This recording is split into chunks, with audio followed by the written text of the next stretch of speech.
O Francis ele falou para a gente durante uma conversa com a imprensa durante o evento.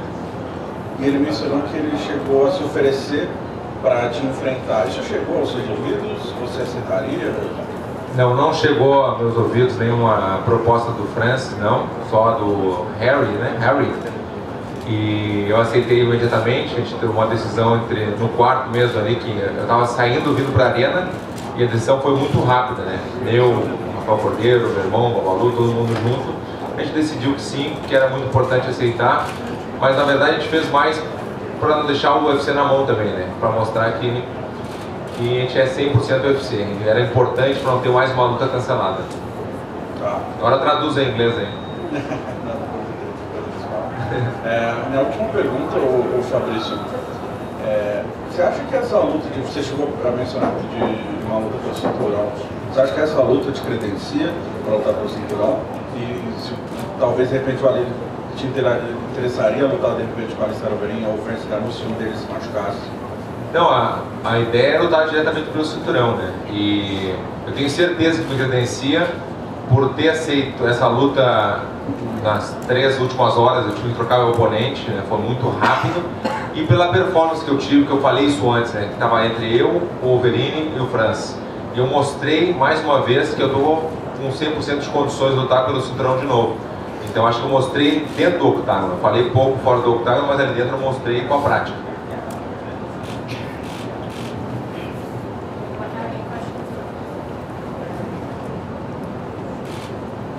Fabricio, congratulations on your win.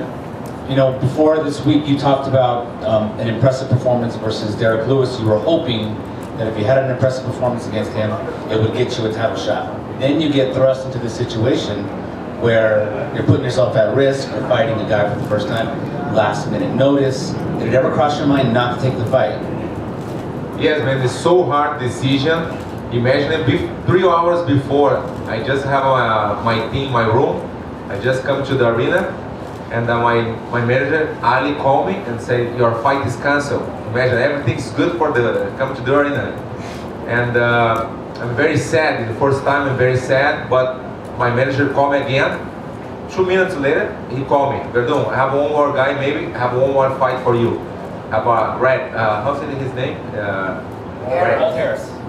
Walt Harris. Harris, yeah, Harris, and I say, yes, just a sec, Ali, and I just have a decision with my team. This is very hard decision because, you know, imagine you prepare your body, everything, strategy, everything for one guy, you know, for Derrick Lewis for 3 months, and the 3 hours change everything, you know, it's so hard decision, man.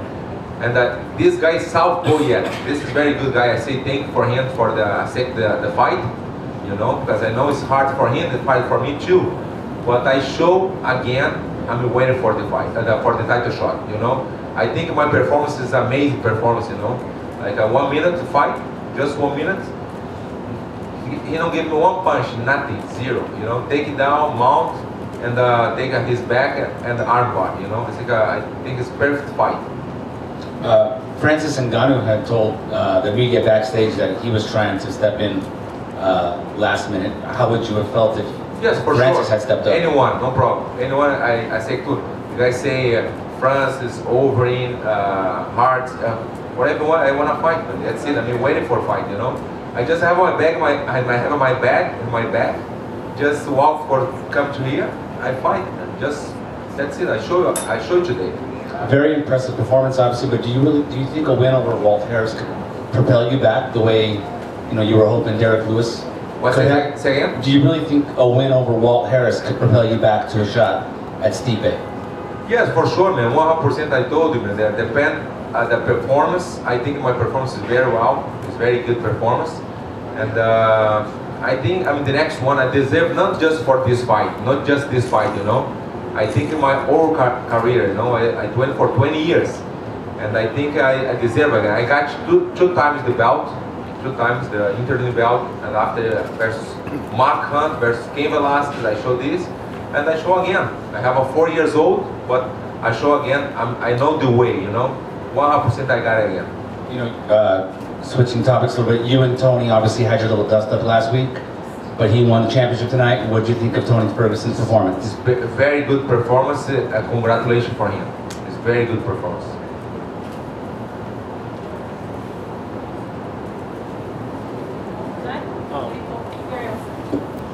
I'm sorry, you may have been asked this, but do you think you really can get Miocic next? What's this again? Can you get Stipe for your next fight? Yes, for sure, man. For every who he wants, you know. Because when Steve Miocic, he say, Werdum, give me the opportunity, I give for him. Now his turn, he give me the opportunity for the belt again, you know. I think I'm waiting for him. For every who wants. Maybe next week, I'm waiting, man. I'm waiting for the New York, for everyone. Just keep going to training. I come back to Los Angeles tomorrow with my family. I just, like a couple of days, I go to vacation, and after that I start to train again. And, you know, I wanna fight Steve Miocic, man. This is my big goal. Did Dana say anything backstage to you about that happening? No, I don't see Dana yet, man. I don't see yet. Just I wanna see him when he giving the bonus, you know, after the night. Thank you. Fabricio, I asked Derrick Lewis about what he wants and how he's feeling and everything, and he said he was hopeful that he would fight you in New York. Has that been brought up to you? Yes, for sure, man. I don't know the UFC decision yet, you know. I told you, my big goal is the belt. The UFC say, Werdum, wait a little bit more, and the fight is Steve Miocic, and maybe in January, February next year. I'm waiting for the, you know, no problem. I'm waiting. I have more time for training. You know, depends on the UFC decision. But I told you before, my big goal is the belt. You know, I think I deserve the belt again. And was that one of the more enjoyable fights of your career? I mean, obviously you've had some massive wins, the title of Fedor, but just to be that smooth on the ground and show off your jiu-jitsu and just have such a quick finish, was that one of the more enjoyable sequences of your career, at least as of late? This time? This one, yeah. This for sure I'm enjoying it, you know. For sure, when I win, it's like a one step front, you know. When you lose, everything is bad, you know. I will lose, I'm not here for sure, you know. Nobody want to interview, nobody want a seminar, nobody, nothing, zero. And the victory is very important for me. But the Fedor one is a special one for 100%. When I beat Fedor, the more important fight in my career. Did you know who Walt Harris was before today? Had you ever heard of him? Second? Walt Harris. Had you ever heard of him prior to today?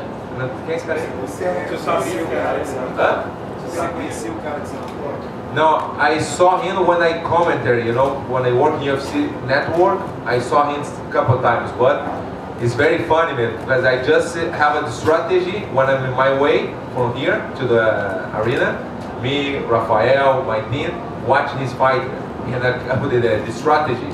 Imagine you come to the fight and I watch his fight, and I'm making the strategy. You know, couple of 30 minutes, like 40 minutes, and I'm making the strategy. That's it. You see the strategy. This is the strategy. I just make. Final thing. Did you say anything to him afterwards?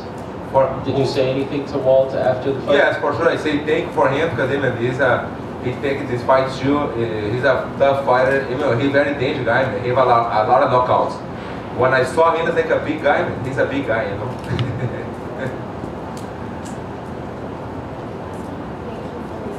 That's it. Thank you guys. Appreciate it. Not too much question, but when I be a champion, I don't give a question for you.